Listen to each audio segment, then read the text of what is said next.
मेरो नाति नतिनाले संसार ढाकुन् भन्दैछ ठ्याक्कै ढाकेको छ है ल हेर्नु त ठ्याक्कै ठ्याक्कै नि हौ ठ्याक्कै यता हेर्नु न यहाँ नाति नतिना हेर्नु बसेको बाजे आज चाहिँ हाम्रो यो खाना खाने टोली ग्रुप हो हैन सबै माइत आएर यहाँ हेर न यहाँ भक्को सती सबै लिएर गयो नि हो सबै पोक्का पोक्की हैन सबै लिएर गइसके सबै अब बाटोको गिटी बल्ला मात्रै बाँकी छ राखेछ हैन यहाँहरु न यहाँ झन् ठुलो बोक्ने यहाँ छ माइत आएर यिनीहरु त के गर्छ यो भान्जा हो भान्जाको नाम के पो भरे आरन्ज भन्थ्यौ आरन्ज ए नाम पनि कस्तो सजिलो हो आरन्ज हैन हाम्रो गाउँ ठाउँमा यस्तै छ हैन अब चैते दशैं मनाउन आएको चेलीबेटी हैन सबै खुसी छ राँगाको मासु खाएर हेर न यहाँ राँगाको मासु खाएर यहाँ झोला बोक्ने दाइ चाहिँ फोटो खिच्नु हुँदैछ बहिनीहरु अगाडि हिँडिराख्नु भएको छ माइत आएर मोटाएर यतिको मोटाको छ हेर्नु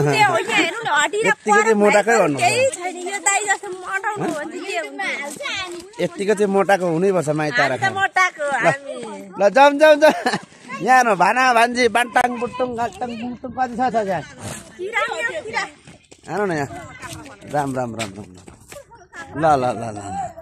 ल यो डाँडा काँडा संसारै ढाकुन् भन्थ्यो उजुलेको बाजे पाखाले यहाँ है ल ल सबै चेलीहरू आएको छन् हैन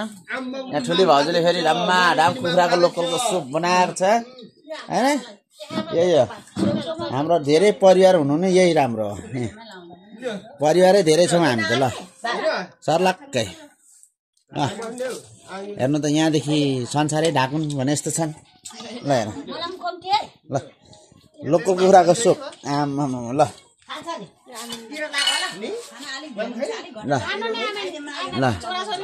आमा हेर अलि सानो सानो ग्यास लाउँ है ल के भयो त भान्जालाई फेरि मैले ज्यादा भात खायो भनेर हो कि रिसाएको ल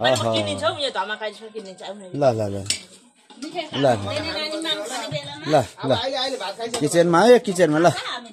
किचनमा यस्तो छ झडममा बसेर चाहिँ सबैजना म चाहिँ हेरेर अगाडि सकेँ होइन म भात खाँदैन ल लोकल कुखुराको कस्तो फल मासु खोज्छ हड्डी भेट छ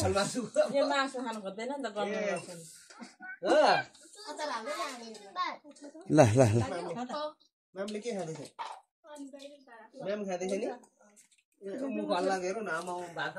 मोटे भान्जा ल रागी पनि ल सलक्क खानु भान्जा मा भान्जा ल मोटे उसको आमा चाहिँ आमा पनि मोटै छ नि त ए भाजाले कम खाए